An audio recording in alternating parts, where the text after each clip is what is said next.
that even in the midst of the carnage of a world war, it still made headlines around the world and prompted an outpouring of sympathy and money. $110 million, an amount equivalent to billions in today's currency. Making the rug required 4 million hand-tied knots. So when you see it this morning, you should know that each one of the knots was made by a child who lost her family in the slaughter, but had somehow made her way to the Ghazir orphanage where her life was saved by American generosity. It's that simple. Without the American people, there would be no Ghazir rug, and every American should feel a deep sense of pride in knowing its history. When this symbol... Thank you, Hratch. I know Hratch traveled here from California along with Joseph Bezjan and Alexei Bezjan. They're active in the Armenian Rug Society, one of the great organizations of the Armenian American community. Our final speaker for today is Missak Kelechian, who, as Hratch noted, has done research not just on the rug itself, but on the broader Near East relief effort, which was, again, as I mentioned earlier, this epic introduction of America onto the world stage as a humanitarian power. It's an unknown history, and one that I think we all need to do a better job of sharing. Missak has been a great contributor to that effort. Thank you, Missak.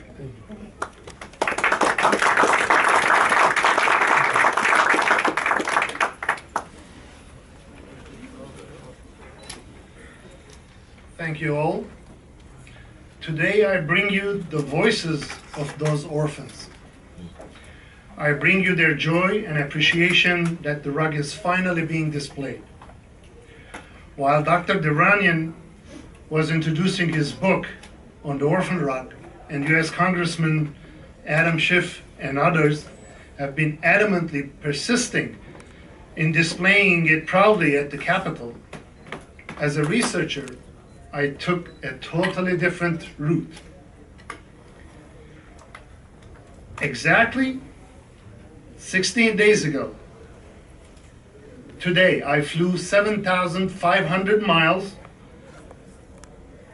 from Los Angeles all the way to Lebanon, and specifically to the village of Ghazir, where the rug was woven. 16 miles from Beirut, perched on a hill overlooking the Mediterranean, the Mazar Palace in Ghazir was built during the 19th century by a Lebanese prince. Early in the 1920s, the American Near East Relief rented the palace and turned it into a girls' orphanage, the largest in the area. There were 14 other orphanages in Ghazir. Under the American flag, which unfortunately doesn't fly right now, the 1,400 Armenian girls who had witnessed the destruction of their race, their world, their country, and their entire childhood lived in here. The compassion and the commitment to make a difference on the part of the American people was overwhelming. All three American First Ladies, Wilson, Harding, Coolidge, adopted Armenian children. Why would they adopt Armenian children? What happened to their parents? 3 consecutive First Ladies. American kids sold lemonade on the streets, popcorn, cookies, to earn in America and give in Armenia. This was the logo. Children with disabilities lined up with their piggy banks to donate for Near East relief. The whole nation was acting in one dynamic rhythm, the rhythm of intolerance for crimes against humanity. The Ghazir orphanage was a success story because of the commitment of the US government, the Near East Relief volunteers, missionaries, and the American people, all nationwide, to justice for crimes against humanity. Near East Relief started as a committee in 1915 because of Ambassador Henry Morgenthau's call, the destruction of Armenian race. Near East Relief did not exist out of nowhere. Because of his insistence it existed, and in 1915 too. The refusal of the display of the rug is not an Armenian issue. It is an American issue. The refusal to display the rug is the denial of one of the most beautiful chapters of American history. 15 consecutive years, 3 US presidents were the testament of our forefathers' commitment to who we are as a nation, truly are, and what really democracy and philanthropy is all about. The Americans were the unsung heroes for 132,556 Armenian orphans until they found a common language.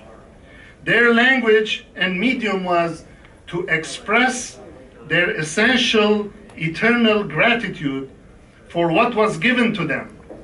They carefully wove the lyrics of their poetry in the impeccable craftsmanship and the intricate design of a jewel promised by President Coolidge to be placed in the White House. The American people changed the destiny of the remnants of the Armenian orphans, the survivors of the Armenian genocide. Thank you very much.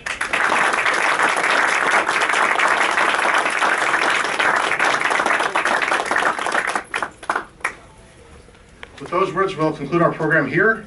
You're all welcome. You're all, in fact, invited. Right over there. The information.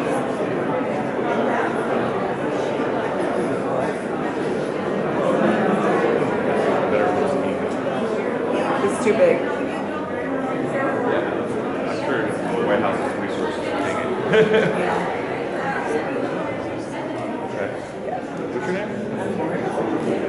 Tanya. Oh, good to see you again. Sorry. Okay. What year did you? Oh, 8? Okay. Sorry, they blend all the interns classes sort of blend together. After 10 of them, you know, they all sort of.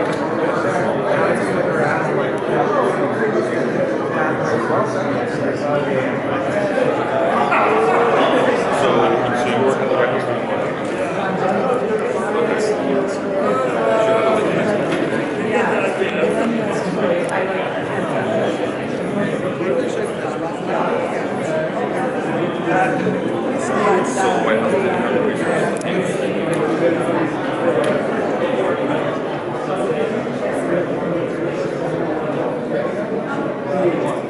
So big you can't get in one shot. So I actually have a friend of the curators.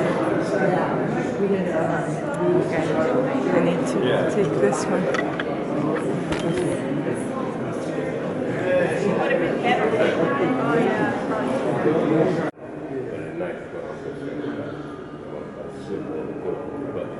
All of those security inside the building. But yeah, I look at the frame and I try to push it in, but it's so it's been out with the lock. Yeah, the lock won't get in there, right? So get back where that's what.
Yeah, I gotta